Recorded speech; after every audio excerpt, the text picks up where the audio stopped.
মধ্য কলকাতা থেকে সরাসরি রয়েছে আমাদের প্রতিনিধি সত্য সুন্দর ভট্টাচার্য।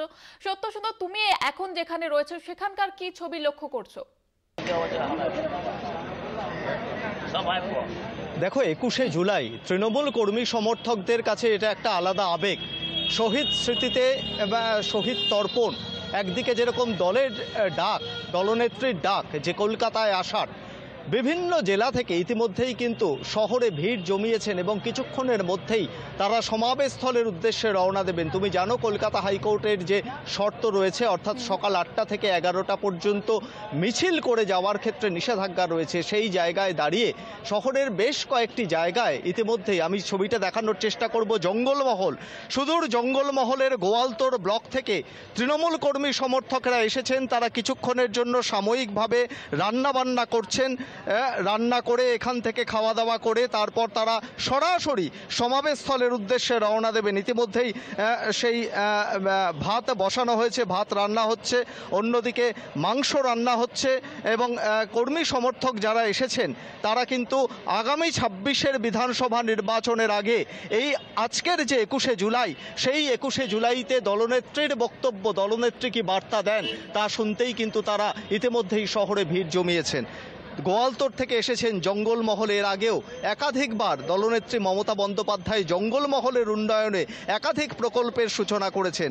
আজকে কি শুনতে এসেছেন? আমরা জঙ্গলমহল থেকে এসেছি, আজ 21শে জুলাই দিদির বক্তব্য শুনবো এবং আমরা রান্নাবান্না করছি। আমাদের একটু আলু পোস্ত হচ্ছে, একটু চিকেন হচ্ছে, রান্না বান্না করে দিদির আমরা বক্তব্য শুনবো।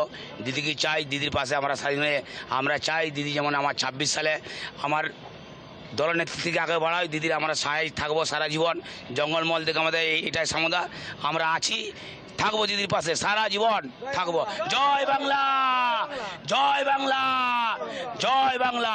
তুমি দেখতেই পাচ্ছ যে জঙ্গলমহল, যেটা একাধিকবার মুখ্যমন্ত্রী তথা দলনেত্রী মমতা বন্দ্যোপাধ্যায় সেখানের উন্নয়নের বিভিন্ন প্রকল্পের সূচনা করেছেন, সেই জঙ্গলমহলের গোয়ালতোড় ব্লকের যারা কর্মী সমর্থক রয়েছেন তারা ইতিমধ্যেই শহরের রাস্তার পাশে সামান্য খাওয়া দাওয়া করে সমাবেশস্থলের উদ্দেশ্যে রওনা দেবেন। তবে লক্ষণীয়, আগে যেখানে ডিম ভাত হতো সেই জায়গায় দাঁড়িয়ে কিন্তু এখন চিকেন রান্না করা হচ্ছে। যেহেতু চিকেনের দাম অনেকটাই কম হয়েছে, সেই কারণেই কর্মী সমর্থক যারা দূর দূরান্ত থেকে এসেছেন তারা সাময়িক কিছুটা নিজেদের খাওয়া দাওয়া সেরে নিয়ে সমাবেশস্থলের উদ্দেশ্যে রওনা দেবেন এবং দলের লক্ষ্য যেরকম আগামী 26-এর বিধানসভা নির্বাচন এবং সেই দলের কর্মীরাই দলের সম্পদ, একাধিকবার দলনেত্রী তা বিভিন্ন বক্তব্যে স্বীকার করেছেন। সেই কর্মীরাই এবার আগামী বিধানসভা 26-এর নির্বাচনের আগে দলনেত্রীর পাশে দাঁড়ানোর যে অঙ্গীকার, সেই অঙ্গীকার আরও একবার মনে করাচ্ছেন নিজেদের মধ্যে এবং আর কিছুক্ষণের মধ্যেই